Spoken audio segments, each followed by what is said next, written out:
Before we dive into today's story, subscribe to the channel and leave a like.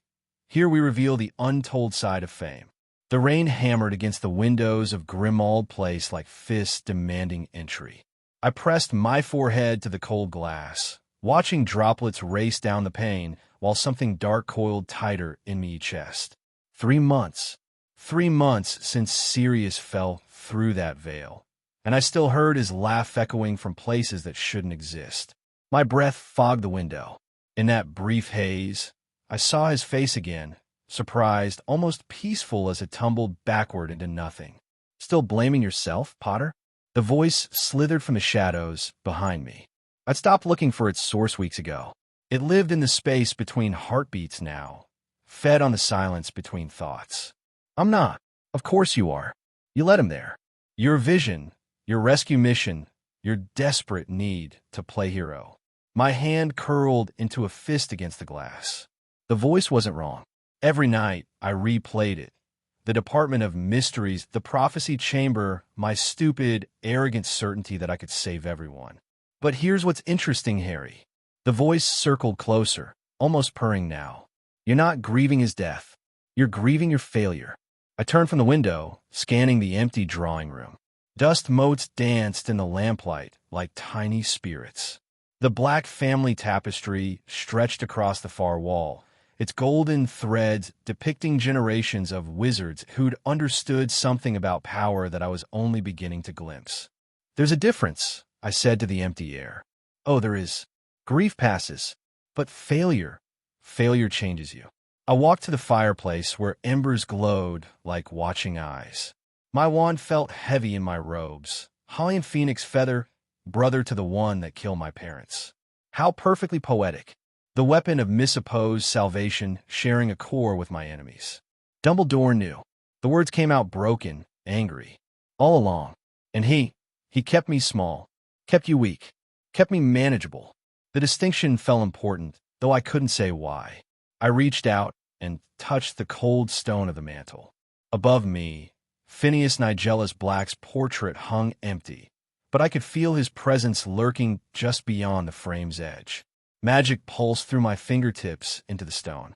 Just a whisper of power, but enough to make frost bloom across the dark surface like silver veins.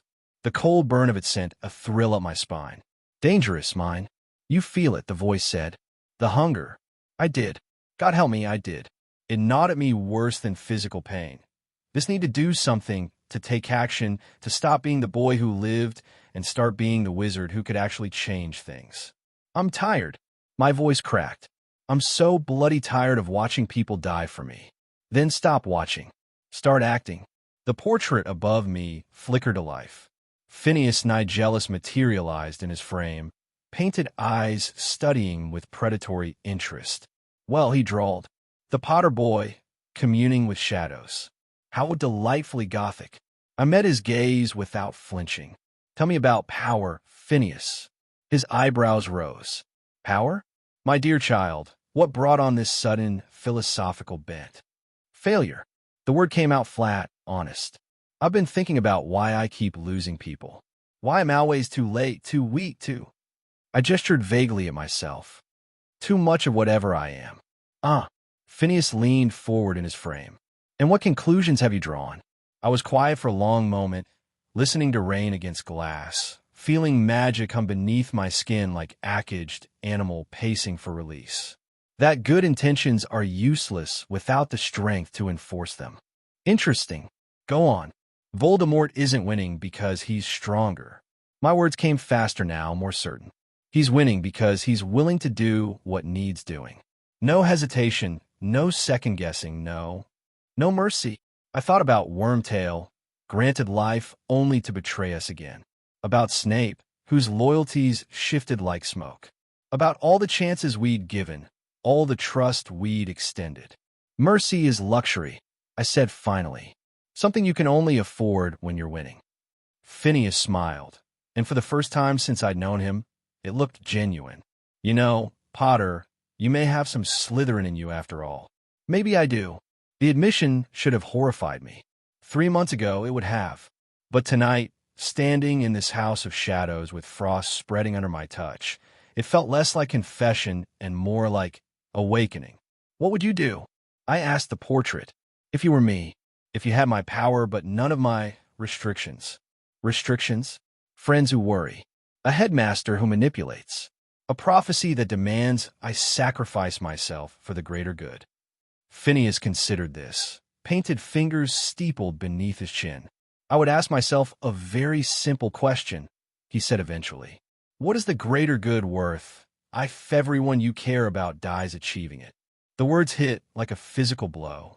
I thought of Sirius laughing in this very room, of Cedric's empty eyes, that of my parents, barely older than I was now, dying to give me a chance I seemed determined to waste. Nothing, I whispered. Nothing, he agreed. So perhaps it's time to consider a different approach. Such as, his smile turned sharp. Winning. The voice in the shadows laughed, low and approving, and something fundamental shifted in my chest, not breaking exactly. More like settling into place, like a puzzle piece finally finding where it belonged. I walked back to the window and placed my palm against the glass. This time, I didn't just let magic flow. I pushed it, commanded it, watched frost spread in intricate patterns that followed my will rather than mere chance. The power thrummed through me, electric and intoxicating. I could do more, I said to my reflection. Green eyes stared back, bright with something that might have been madness. Or clarity. Yes, the voice whispered. You could. Outside, the storm raged on, but inside Grimmauld Place, something else was stirring. Something that had been sleeping since that night in the graveyard, when I'd crawled away broken and afraid. Something that was finally, after years of loss and failure, and watching others pay for my mistakes, ready to wake up. I smiled at my reflection, and for the first time in 3 months, I felt like myself again. Or perhaps, like who I was always meant to become. The mirror in my dormitory showed a stranger's face when I woke the next morning. Same green eyes, same unruly hair, but something fundamental had shifted overnight. The boy who'd fallen asleep was gone, replaced by someone who looked at the world with a different kind of hunger. I tested it first on a spider. The common room was empty at dawn, fire reduced to ash in the grate. A house spider had built its web in the corner where no one looked, spinning threads that caught the pale morning light like silver wire. Beautiful work, really. Purposeful. Efficient. I pointed my wand at it and whispered, Imperio. The spider froze mid-step, then began to dance. Left, right, in perfect circles, following the subtle movements of my wand tip. The control was absolute, intoxicating. Not the messy, emotional magic off-me childhood outbursts, but something clean and precise and completely mine. Remarkable, isn't it? The voice was closer now, less shadow than presence. How easy it is when you stop fighting what you are. I let the spider go. It scurried away, probably never knowing it had been a puppet for those few precious seconds. My heart hammered against my ribs, not from fear, but from the sheer rush of it. One of the unforgivables, cast without effort, without doubt, without remorse. Eric, Hermione's voice drifted down from the girls' dormitory stairs. Are you up already? I pocketed my wand and arranged my face into something resembling normal as she appeared, hair wild from sleep, books already clutched against her chest like armor. Couldn't sleep, I said, which was true enough. She studied me with those sharp brown eyes that missed nothing. You look different. Different how? I don't know. Rested, maybe? You haven't looked rested in months. She meant it as concern, but the words grated against something raw in my chest. Months of her watching me, cataloging my grief like one of her precious textbooks, treating my pain like a problem Tobe solved with the right combination of care and patience. Maybe I am rested, I said. Maybe I'm tired of being tired. Something flickered across her face. Confusion, maybe suspicion. But before she could probe further, Ron thundered down the boy's staircase, yawning and scratching his stomach. Blimey, you're both up early. What's the occasion? Just couldn't sleep? I repeated. Nightmares again? Ron's voice carried that careful note it always did when he mentioned my dreams, like he was afraid I might break if he spoke too loudly. No, I said, and realized it was true. No nightmares. For the first time in months, I'd slept deeply, dreamlessly. No visions of Voldemort's rage. No replays of Sirius falling. No whispered horrors bleeding through our connection. Just peaceful darkness and a voice that promised clarity. We walked to breakfast together, the three of us falling into our familiar pattern, but something had changed. I found myself watching them, really watching, and seeing things I'd never noticed before. Ron's casual assumption that I'd follow his lead to the Gryffindor table. Hermione's gentle steering toward topics she thought would distract me from my grief. The way they both moved around my pain like it was a sleeping dragon they dared not wake. They were managing me. Had been for months, maybe years. So, Hermione said as we sat down, already pulling out parchment and a quill, I've been thinking about your occlumency lessons with Snape. I know they didn't go well, but maybe if we practice together. No. The word came out sharper than I'd intended. Both of them froze, spoons halfway to their mouths. Harry, Ron said carefully, mate, you need to learn to block him out. The dreams, the visions. I said no. This time I kept my voice level, but something in my tone made Ron's ears go red. I'm done with occlumency. Done with building walls in my mind. But if you know who can see through your eyes, Hermione started, then maybe it's time I learned to see through his. The silence that followed was deafening. Around us, the great hall buzzed with morning conversation, but at our table, the air felt thick as treacle. That's mental, Ron whispered. Harry, you can't seriously be thinking. Why not? I met his eyes steadily. The connection goes both ways. I've seen his thoughts, his plans. What if instead of fighting it, I used it? Hermione's face had gone white. Harry, that's incredibly dangerous. The more you use that connection, the stronger it becomes. You could lose yourself. To what? To him. I laughed, and the sound came out harder than I'd intended. I'm already connected to him, Hermione. The question is whether I'm going to cower from it or learn to control it. Control it. Her voice rose, drawing looks from nearby students. Harry, no one controls a connection like that. It's not a tool, it's a curse. Says who? Dumbledore? Snape? The same people who've been lying to me for 5 years. The words hung between us like a blade. Ron's mouth fell open, and Hermione looked like I'd slapped her. They haven't been lying, she said quietly. They've been protecting you. From what? From a truth? From making my own choices. I could feel heat building behind my eyes, magic responding to my anger. I'm 16, not 6. I'm tired of being protected. Harry, Ron reached across the table, but I pulled back. Don't. My voice carried a warning that made him freeze. Just don't. I stood up, breakfast untouched, and walked away.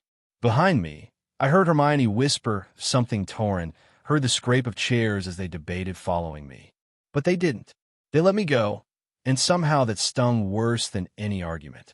The corridors were empty, most students still at breakfast. I found myself in the defense against the dark arts classroom, drawn by instinct to the place where we'd spent so many hours learning to fight. But fighting was reactive, defensive. What I was learning now felt different. Proactive. Powerful. I pulled out my wand and pointed it at one of the practice dummies. Crucio. Nothing happened. The dummy stood there, impassive and unharmed. You're holding back, the voice said. Still clinging to their rules, their limitations. I'm trying. No, you're pretending. You're playing at darkness while your heart still beats with Gryffindoriousness. I gritted my teeth and tried again. Crucio. Still nothing. You want to punish it, the voice continued, more patient now, almost instructional. But why? What has that dummy done to deserve your anger? I lowered my wand, frustration burning in my chest. The voice was right. I was going through the motions, trying to force cruelty without feeling it. Think of Sirius, the voice whispered. Think of how he fell. Think of Bellatrix's laugh as she killed him. Heat flared behind my eyes. The memory rose unbidden, that horrible, delighted cackle as the curse left her wand, as my godfather tumbled backward through the veil. Think of how easily she did it, how much she enjoyed it. My wand hand began to shake. Think of how you could make her pay, how you could make all of them pay. Crucio. This time, the dummy convulsed, not with the writhing agony of a true cruciatus, but with enough forcito, make its wooden joints creak and strain.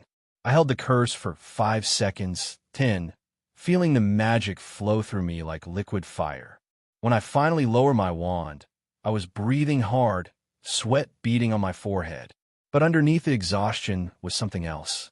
Satisfaction. The dark, terrible satisfaction of power exercised without restraint. Better, the voice purred. Much better. The classroom door creaked open behind me.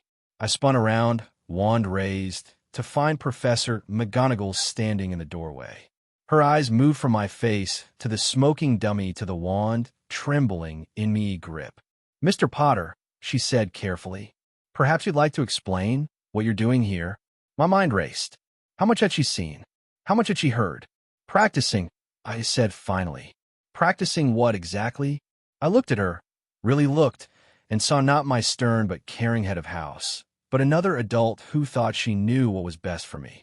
Another voice telling me what I could and couldn't do, what is should and shouldn't learn. "Defense," I said. Her lips tightened almost imperceptibly. "That dummy appears to have been subjected to a rather aggressive defensive spell. The dark arts aren't gentle, Professor. Neither should our defenses be." Something shifted in her expression. Not suspicion exactly, but a new kind of attention, like she was seeing me clearly for the first time. "Mr. Potter, if you're struggling with anger about recent events, there are better ways to channel it. Quidditch, perhaps, or—" "I'm not struggling with anything." I cut her off. "I'm learning." "Learning what?" I met her eyes steadily, letting her see the change in me, the thing that had been growing since last night in Grimmauld Place. "How to win." The silence stretched between us, heavy with implications neither of us wanted to voice. Finally, McGonagall stepped aside, gesturing toward the door. "I think it would be best if you return to your dormitory, Mr. Potter. Class will be starting soon." It wasn't quite an order, but it wasn't a suggestion either. I nodded and walked past her, noting how she stepped back slightly as I moved, how her hand drifted almost unconsciously toward her wand. She was afraid of me. The realization sent another thrill through my chest, dark and intoxicating. As I reached the door, her voice stopped me. "Harry." I turned back. "If you need to talk about anything, my door is always open." The concern in her voice was genuine, and for a moment I felt an echo of the boy I used to be, the one who would have been grateful for her care, who would have poured out his heart and trusted her to help him find his way back to the light. But that boy was gone. "Thank you, Professor," I said politely. "But I'm fine." I left her standing there among the practice dummies, one of which still bore the scorch marks of my first successful, unforgivable curse. As I walked back toward Gryffindor Tower, I could feel the voice's approval-like warmth in my chest. "You're learning," it whispered. Slowly, perhaps, but learning nonetheless. I thought about Ron and Hermione at the breakfast table, about their shock when I'd pushed back against their careful management, about McGonagall's poorly concealed fear, about the spider dancing to my will and the dummy writhing under my curse. Small steps, perhaps, but each one took me further from the boy who'd been content to be managed, protected, kept safely ignorant of his own potential. Each step took me closer to who I was meant to be, and for the first time in months, that felt like exactly the right direction. The whispers started 3 days later. I noticed them first in potions class, where Malfoy kept shooting me sideways glances that held something new, not his usual sneer, but something closer to wariness. Even Snape seemed different, watching me with those black eyes that usually held nothing but contempt. Now, there was calculation there, assessment. Good. Let them wonder. The change in my magic had become impossible to hide. Spells that should have taken concentration now flowed like breathing. My transfiguration was perfect, my charms precise to the point that Flitwick had started giving me advanced texts just to see what you can do, my boy. Even my potions, much to Snape's visible irritation, had improved dramatically. Power, it seemed, had a way of improving everything. Ron and Hermione were harder to ignore. They flanked me everywhere now. A two-person intervention that grew more suffocating by the day. Ron kept trying to engage me in Quidditch talk, as if normal teenage concerns could somehow pull me back from whatever precipice they thought I was approaching. Hermione had taken to leaving books on my bedside table, texts on meditation, on grief counseling, on the healthy processing of trauma, as if I needed healing from the best thing that had happened to me in years. Harry, Hermione's voice cut through my thoughts as we sat in the common room, her latest offering spread across the table between us. I found this book on magical meditation techniques. It might help with the nightmares. I told you, I'm not having nightmares anymore. But the connection to you-know-who, Voldemort, the name came out sharp enough to make several younger students look up from their homework. His name is Voldemort, Hermione. You can say it. She flinched. Harry, please. Just look at the book. It talks about building mental barriers without completely shutting out your emotions, which is why clemency didn't work for you. I don't want barriers. I closed the book with more force than necessary, the sharp crack echoing through the common room. I want clarity. Ron leaned forward, lowering his voice. Mate, you're starting to worry us. Ever since Sirius, you've been different. Angrier. More focused. More reckless. Hermione corrected. McGonagall told us about the defense classroom. What were you doing in there, Harry? What spell were you practicing? The question hung between us like a challenge. I could see the fear in her eyes, the way she gripped her quill until her knuckles went white. They suspected, but they didn't want to know. They wanted me to lie, to give them some comfortable explanation they could accept. I was done protecting their innocence. Curses, I said simply. The word fell into silence like a stone into still water, sending ripples of shock across their faces. What kind of curses? Ron's voice was barely a whisper. The effective kind. Hermione shot to her feet, books scattering. Harry, you can't. The unforgivable curses are called unforgivable for a reason. They're illegal. They're dark magic. They work. I stood too, noting absently how several students had stopped pretending to study, their attention fixed on our confrontation. Voldemort doesn't hesitate to use them. His Death Eaters don't hesitate. But we're supposed to fight them with stunners and disarming charms. We're supposed to fight them without becoming them, she said, and the pain in her voice almost made Dean pause. Almost. But then I remembered Sirius falling, remembered Cedric's lifeless eyes, remembered every person who died because the good side refused to do what was necessary. Look how well that's working out, I said coldly. The common room had gone completely silent now. Even the fire seemed to crackle more quietly, as if flames themselves were listening. Ron looked between Hermione and me like he was watching his family tear itself apart. Harry, he said carefully, you're scaring us. Good. Maybe if you were scared more often, you'd understand what's at stake. I turned to leave, but Hermione's voice stopped me. What would Sirius say if he could see you now? The words hit like a physical blow. I spun back around, and for a moment, just a moment, I felt something crack inside my chest. Sirius, who'd spent 12 years in Azkaban for a crime he didn't commit. Sirius, who'd died because he'd tried to save me. But then another voice whispered from the back of my mind, so familiar now it felt like my own thoughts. Sirius died because he was weak, because he acted on emotion instead of strategy, because he was exactly like them, noble, foolish, and ultimately useless. Sirius is dead, I said, and my voice came out steady, emotionless. Whatever he might say doesn't matter anymore. Hermione's face crumpled as if I'd struck her. Ron's mouth fell open, and around us, I could hear sharp intakes of breath from our housemates. I didn't care. Let them be shocked. Let them whisper. I was done pretending to be the boy they want him to be. I left them there and climbed the stairs to my dormitory, where I pulled the curtains around my bed and cast a silencing charm. In the privacy of that enclosed space, I allowed myself to acknowledge what had just happened. I'd crossed a line, not just with my friends, but with myself. The old Harry, the one who'd cried for Sirius, who'd blamed himself for every death, would never have spoken about his godfather with such cold dismissal. But the old Harry had been weak. The old Harry had let people die. You're learning. The voice whispered, and now it sounded so much like my own thoughts that I wasn't sure where it ended, and I began. You're finally understanding what it means to be strong. I slept deeply that night, And when I woke, it was to urgent whispering from across the dormitory. Tell McGonagall? And say what? That our best friend is practicing illegal curses and talking about Sirius like he's glad he's dead? Ron, we have to do something. This isn't just grief anymore. This is what? Both of them jumped when I spoke, not realizing I was awake. I sat up in bed, noting how they both took an unconscious step backward. Nothing, Hermione said quickly. We were just discussing whether to report me to the authorities. I pulled my uniform from my trunk with deliberate calm. Go ahead. I'm sure McGonagall would love to hear about how the boy who lived is finally learning to live up to his reputation. Harry, please, Ron started. Save it. I finished dressing and headed for the door, pausing only to look back at them. If you're going to betray me, at least have the courage to do it openly. I left them standing there and went down to breakfast alone. The great hall buzzed with more whispers as I entered.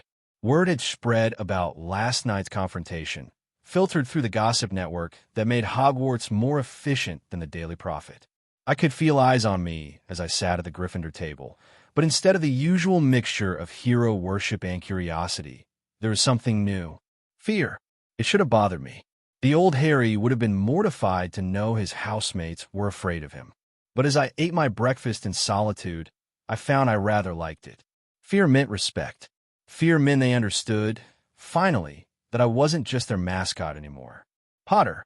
I looked up to find Malfoy standing across from me, his usual smirk replaced by something more calculating. Draco, I said mildly. How unexpected. He sat down uninvited, ignoring the scandalized looks from nearby Gryffindors. Heard you've been branching out in your magical education. Have you? Word travels fast when Harry Potter starts practicing curses in empty classrooms. His gray eyes studied me face. My father would be interested to hear about your new interests. It was a threat barely veiled. The old Harry would have panicked, would have demanded to know what Malfoy wanted, would have tried to negotiate or deflect. I smiled instead. Tell him, I said softly. Tell him Harry Potter is finally learning to fight like a wizard instead of a child. Tell him the boy who lived is growing up. Malfoy's confidence flickered for just a moment. You don't know what you're playing with, Potter. Don't I? I leaned forward slightly, lowering my voice. Your father serves a master who splits his soul rather than face death. Your precious Dark Lord is so weak, he needs an army of followers to feel powerful, but I'm not playing at anything, Draco. I'm learning from their mistakes. The color drained from his face. Whatever he'd expected, it wasn't this. Wasn't Harry Potter speaking about Voldemort with clinical detachment? Wasn't the golden boy of Gryffindor discussing the merits of dark magic like it was a particularly interesting academic subject? You're insane, he whispered. I'm free. I stood up, noting how he shrank back slightly. Enjoy your breakfast, Draco, and do give your father my regards. I left him sitting there, pale and shaken, and walked out of the great hall with my head high. Behind me, the whispers rose to a crescendo, but I didn't look back. The day passed in a blur of classes where professors watched me with new wariness, of corridors where students stepped aside as I passed, of a growing isolation that should have hurt but instead felt like liberation. By evening, when I made my way to the room of requirement, I felt more alive than I had in months. The room materialized exactly as I needed it. A space for practice, for experimentation, for exploring the depths of magic that Hogwarts would never teach. Targets lined the walls, both inanimate and with a thought that should have disturbed me, but didn't animate. I'd been practicing for perhaps an hour when the door opened behind me. I thought I might find you here. I turned to see Luna Lovegood standing in the doorway, her dreamy expression unchanged despite thescorch marks and blast craters that decorated my practice space. Luna. I lowered my wand, but didn't relax. What do you want? To talk. She stepped inside, seemingly unconcerned by the residual dark magic that made the air taste off copper and ozone. You're different now, so I've been told. It's not necessarily a bad thing, she said, and that surprised me. You were carrying too much pain before. It was making you brittle. I studied her face, looking for judgment, for fear, for the wariness that everyone else showed me now. But Luna's silver eyes held only curiosity. And now you're like a sword that's been reforged. She tilted her head thoughtfully. Sharper, but also more dangerous to hold. Is that a warning? It's an observation. She moved closer, apparently untroubled by the fact that my wand was still in my hand.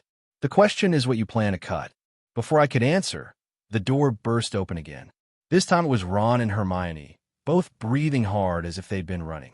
Their faces went white when they saw the destruction around us, the evidence of the magic I'd been practicing. Harry, Hermione said, her voice shaking. What have you done? I looked at the practice dummies I'd been using.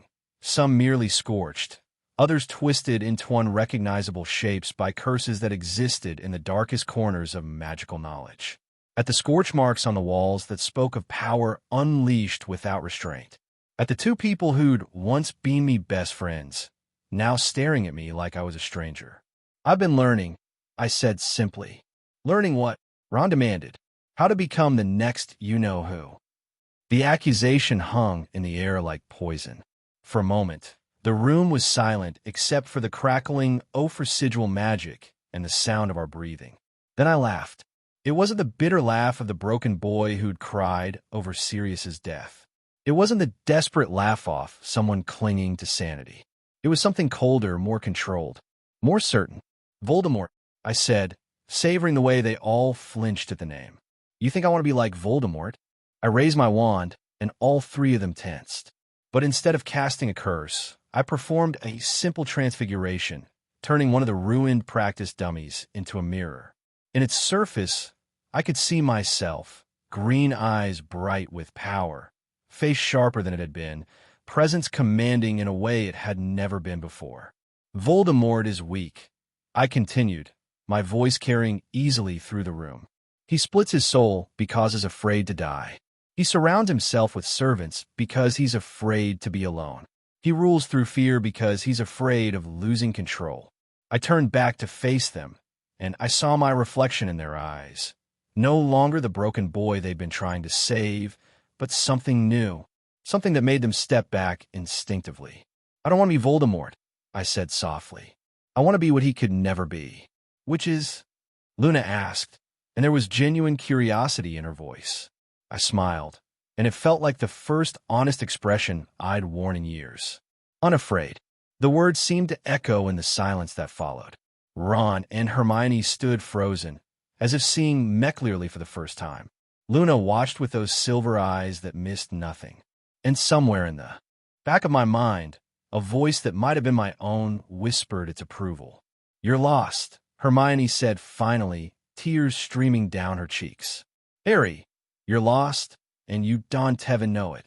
No, I said, and my voice carried absolute certainty.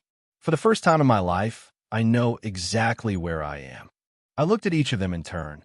Luna with her thoughtful acceptance, Ron with his growing horror, Hermione with her desperate denial of what I was becoming. The question, I continued, is whether you're brave enough to follow.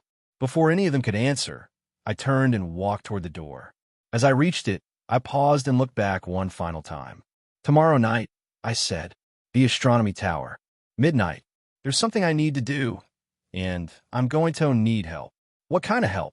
Ron asked, though his voice suggested he already feared the answer. I smiled again, and this time I let them see everything, the power, the certainty, the complete absence of the doubt that had once defined me.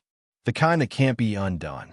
Then I left them there in the room of requirement, surrounded by the evidence of what I'd become, to decide whether they were willing to follow me into the darkness that had become my light.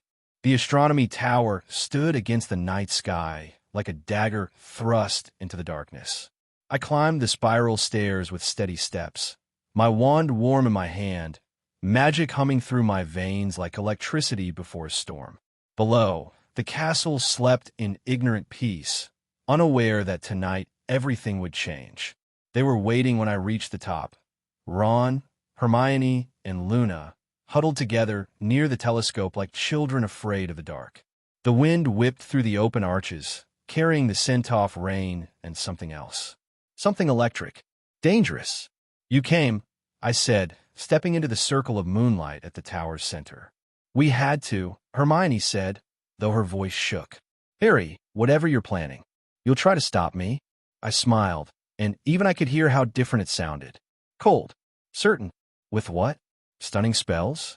A good argument. Ron stepped forward, wand raised but trembling. If we have to, Ron. The word came out soft, almost pitying. You still don't understand, do you? None of you do.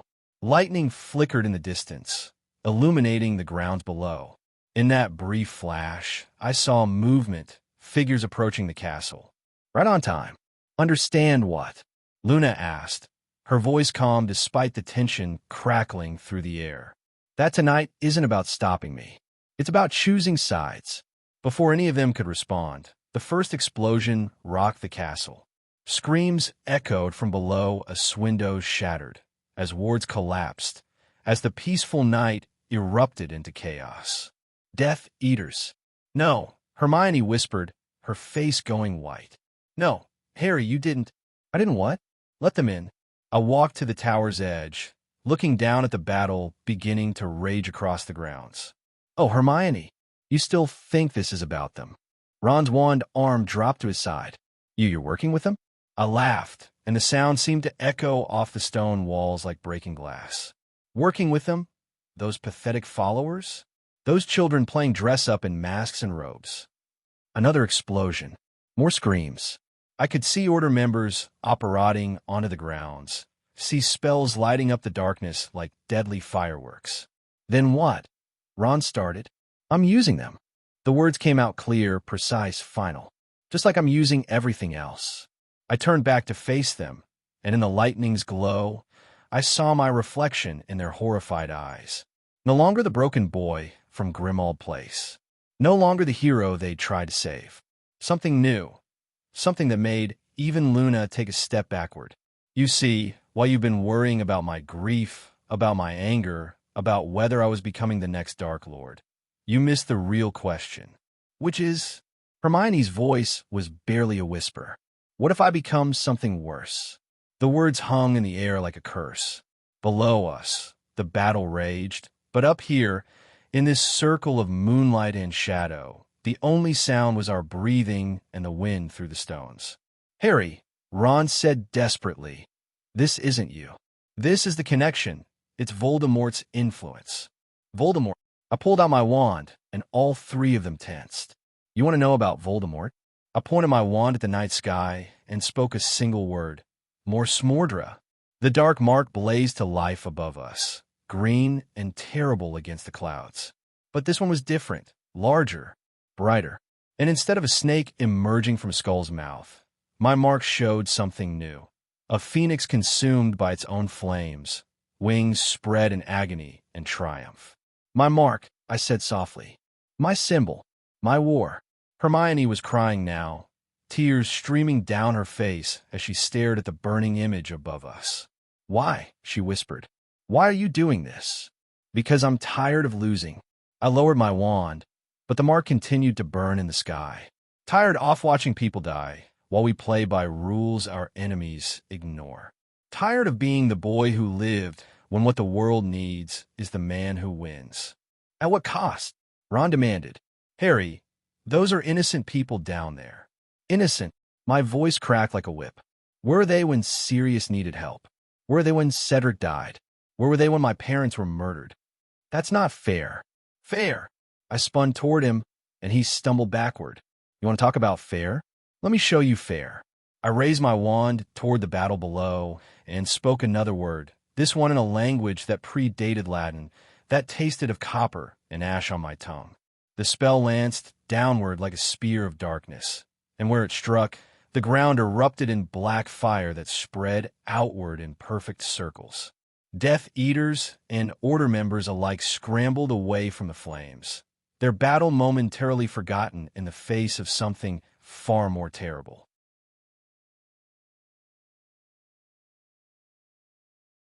No, Ron whispered, still holding the shell of what had been Hermione Granger. No, this isn't how it ends. It's not an ending, I said gently. It's a beginning. I turned and walked toward the stairs, pausing only when Luna spoke. Where will you go? I looked back at her, noting how she alone seemed unafraid, merely curious about what came next. To find Voldemort, I said, to show him what real power looks like. And then I smiled one last time, and it was nothing like the expression that had once belonged to Harry Potter. Then I'll show the world. I left them there, Ron weeping over Hermione's vacant eyes, Luna watching with silver moonlight in her hair, both of them witnesses to the moment when the boy who lived died and something infinitely more dangerous took his place. As I descended the stairs, my footsteps echoing in the darkness, I could hear voices calling from below, could feel the fear radiating from the castle like heat from a fire. Good. Let them fear. Let them understand that the old rules no longer applied, that the game had changed, that the Phoenix Lord had risen from the ashes of their failed hero. Behind me, my mark continued to burn in the sky, a promise and a threat written in green fire against the darkness. The war was far from over.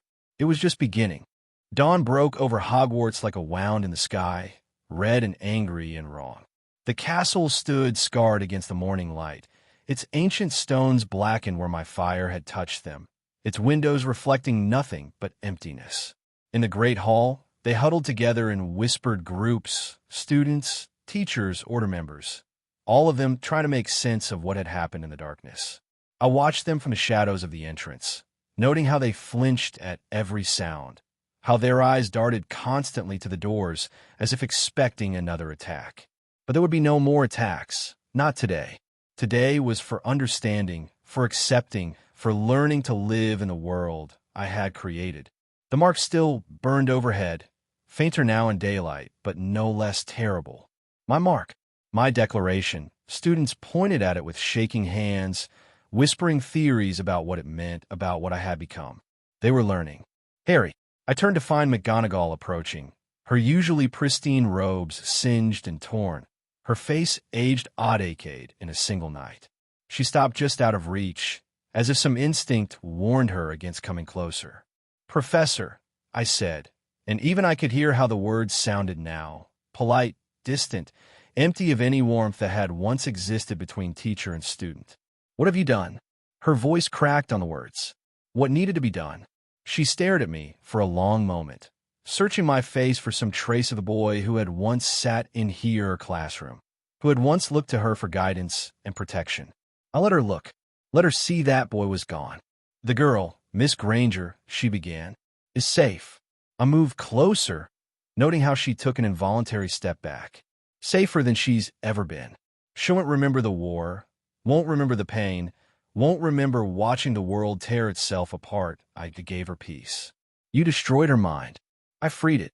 The distinction felt important, though I could see she would never understand. Hermione Granger was drowning in other people's expectations, other people's wars. Now she can be whoever she chooses to be. McGonagall's face hardened. And what about Mr. Weasley? What about the boy sitting in the hospital wing, refusing to speak, refusing to leave her side? I thought of Ron, broken and grieving for a friend who sat mere feet away, but no longer knew his name. The pain should have affected me, should have made me question what I'd done. Instead, I felt only a distant sort of pity. Ron will heal, I said, or he won't. That's his choice now. His choice. Her voice rose, drawing glances from the great hall.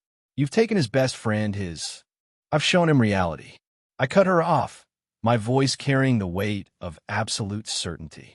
The reality that in war, there are no happy endings. No perfect victories. Only the choice between necessary pain and meaningless suffering. She opened her mouth to argue, but I was already turning away.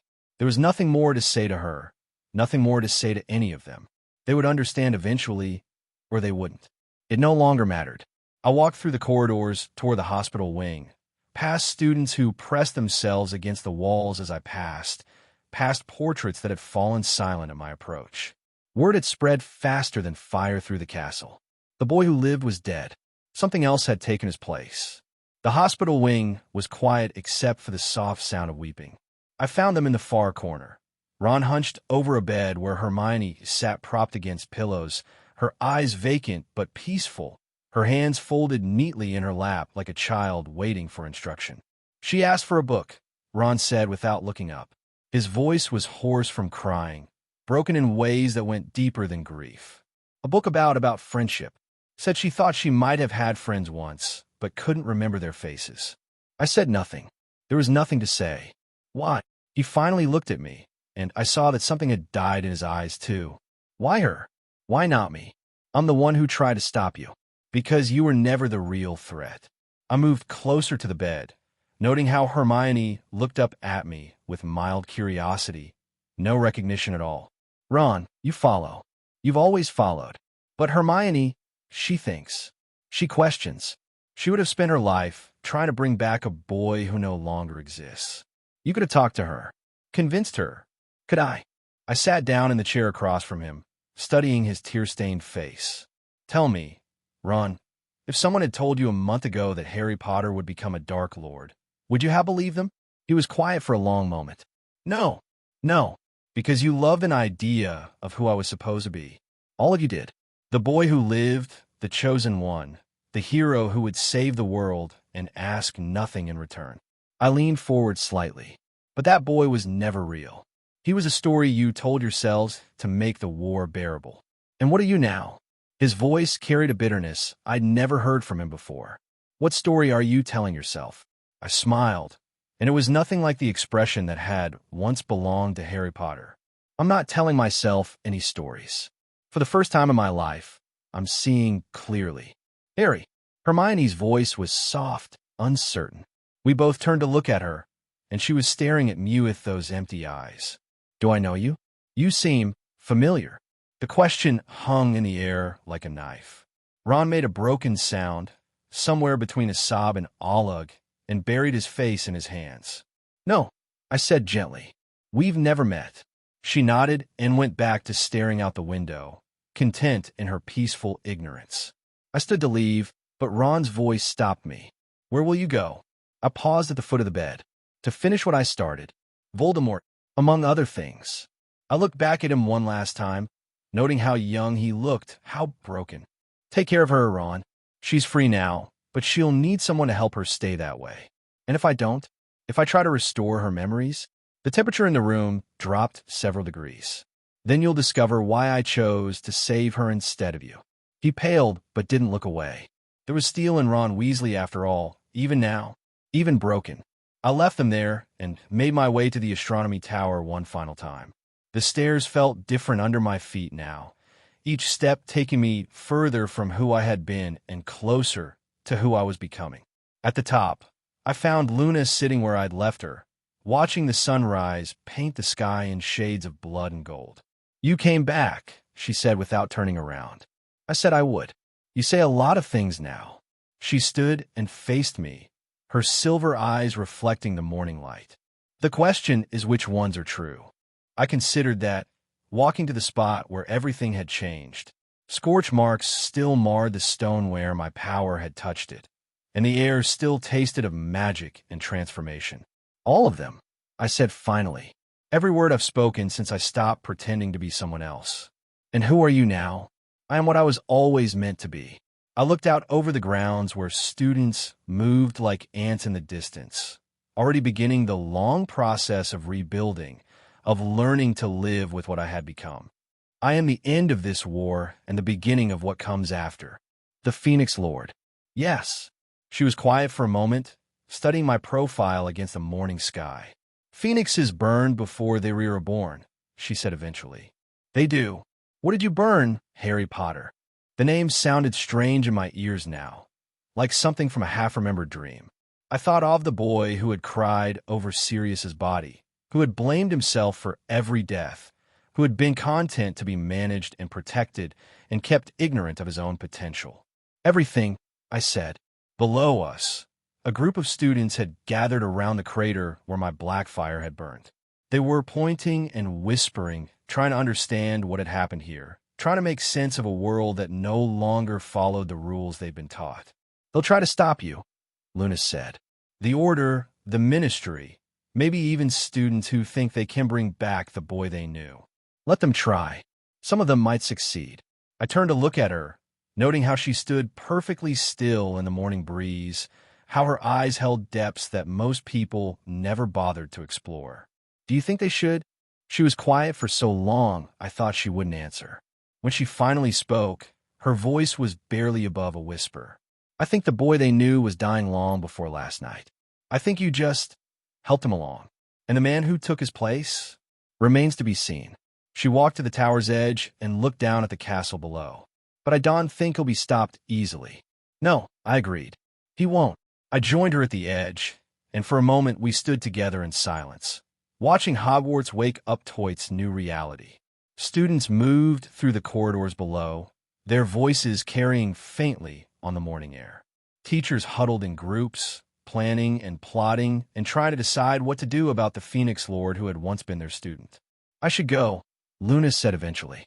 Should you? My father will be worried, and there will be questions about what happened here, about what I saw. And what will you tell them? She smiled then, that dreamy expression that had always hidden depths most people never suspected. That Harry Potter died, saving the world, she said, and that something else was born from the ashes. Is that the truth? It's a truth. She turned to leave, then paused. There are many kinds of truth, you know. Some are gentle, some are kind, and some burn everything they touch. She left me alone on the tower then, her footsteps echoing down the stairs until they faded into silence. I stood there as the sun climbed higher, watching my shadow stretch across the stone, watching the mark above fade into the brightness of day, but never quite disappear. From my pocket, I pulled a letter, not the kind written on parchment, but the kind carved into reality itself by will and magic and absolute certainty. It was addressed to no one and everyone, a declaration that would reach every corner of the wizarding world before nightfall. The war is ending, it read, not because one side has won, but because the game itself has changed. The old rules no longer apply. The old powers no longer matter. There is only the Phoenix Lord now, and the peace will bring. Those who submit will be protected. Those who resist will be reminded why resistance is futile. Those who try to bring back what was will learn that some deaths are final. The age of heroes is over. The age of order has begun. I released the letter into the wind, watching it dissolve into motes of light that scattered across the sky like stars fallen to earth. By evening, every witch and wizard would know. By tomorrow, they would begin to understand.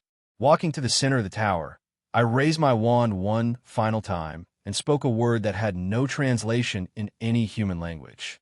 The magic that answered was older than Hogwarts, older than the Ministry, older than the very concept of dark and light that had divided the wizarding world for generations. My feet left the ground as power flowed through me, lifting me into the air above the castle that had once been my home. Below, faces turned upward, shading their eyes against the sun to see the figure silhouetted against the sky. Students, teachers, order members, all of them watching as the Phoenix Lord took flight for the first time. I could have gone anywhere. The whole world was open to me now, every secret accessible, every power within reach. But there was one conversation left to have, one reckoning that would determine the shape of everything that came after. Turning east toward the sunrise, I began to fly toward a destiny that no prophecy had foreseen, no seer had predicted, no hero had imagined. Behind me, Hogwarts grew smaller, its ancient stones holding secrets and sorrows that no longer mattered. Behind me, Ron wept over a friend who would never remember his name. Behind me, the wizarding world began the long, difficult process of learning to live under a new kind of rule. Ahead of me lay Voldemort, unaware that his greatest enemy had just become something far more dangerous than he had ever dared to be. Ahead of me lay a conversation between monsters. Ahead of me lay the future, bright and terrible, and mine. If you enjoyed this story, make sure to subscribe and leave a like. That way, you'll always be with us discovering the secrets and untold sides of the most famous lives in history.